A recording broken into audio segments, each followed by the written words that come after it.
Samsara is the cycle of death and rebirth, an endless wandering from incarnation to incarnation, whereupon consciousness divides itself from the universe to form the suffering of an ego. The ego identifies with the pain of the body and mind. This is suffering, and it occurs in us because of desire.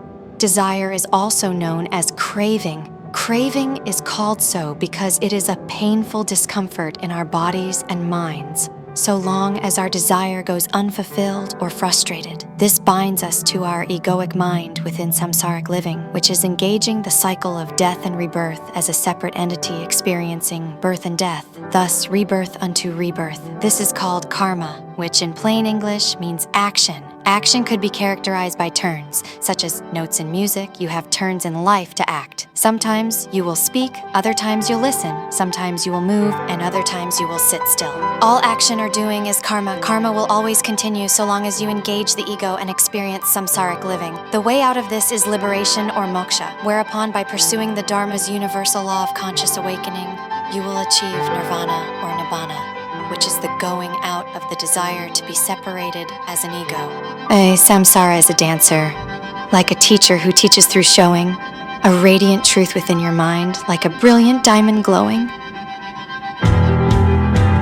What knowing? What is known to know? Your radiant truth of diamond mind was made to shine and glow. You seek to unravel the mystery of existence, thence confront the true and only pain you call your ego. This chameleon of many feelings, this clinging to pains past and present, discordant in desire, who conducts her every orchestration to your suffering, a symphony of searing sorrow. You thought craving would satisfy itself with itself, but found only a ghost haunting your senses called demand. Whispering the dream you had for love requited in colors painting your pain into joy. And this dissonance of awakening into truth reverberates throughout your every moment of life. Death and rebirth have taken the wheels of your consciousness and cognition and made them spindle and fashioner of your fated looming, of a dreaded death and dooming. Samsaric existence is the wheel of believing you had a birth, thus a life which will lead to death, only to be rebirthed to the same cycle again and again, so long as you forego the pursuit of nibbana.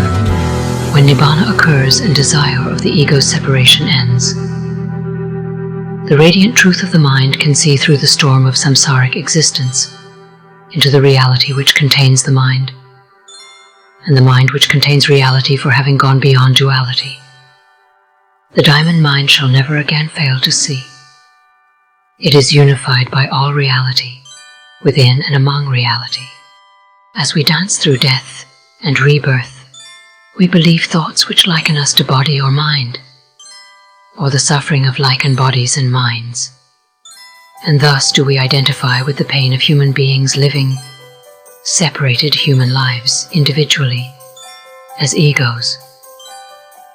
This is a state of tremendous suffering because so few humans are aware of or acknowledge the three phenomenal marks of existence, which are anicca, or the impermanence of all things, and anatman, or the absence of an abiding self, which combine to create dukkha, which is suffering incarnate.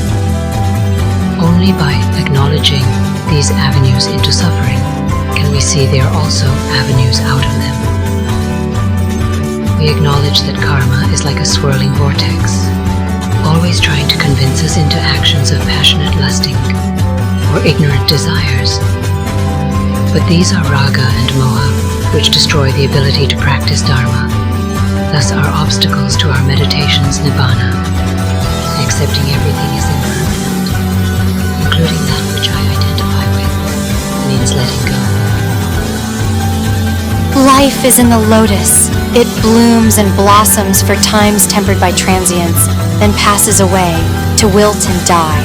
The seasons which brought the lotus change with its blossom and fading. Stars ignite the night sky, then dalliance to a tender morning's light. Each breath on the cosmic shore of eternity reminds us, nothing endures, nothing can endure.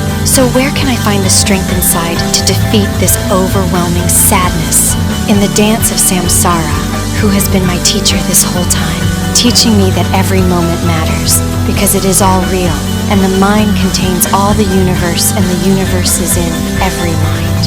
We are not separate entities of flesh in a dead universe. We are the universe alive in entities. I awaken this in you and call for you to renounce the desire to remain within samsara as anything other than the bodhisattva. Be brave.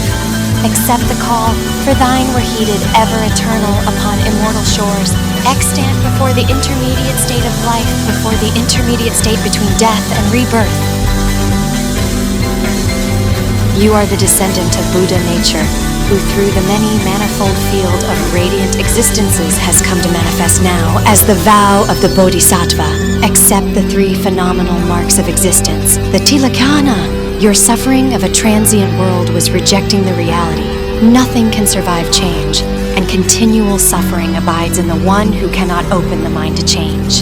In the eyes of terrifying, wrathful deities of war and peace, absolve your mind to accept the call to enlighten others to the Dharma, and thus achieve the honor of the Bodhisattva, who sacrifices his or herself upon samsara's cruel and beautiful lessons, again and again, so others may reap the benefit of their eternal salvation of sentient beings from suffering.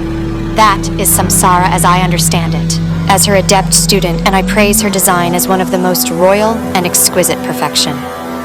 Awakening is realizing there is nothing impermanent, but there is transience. There is no clinging, but there is letting go. There is no separation, but there is unity. When you know the universe is within, you are within the universe. When your ego is no longer necessary, you flow into the ineffable. When desire goes out, we are free from suffering.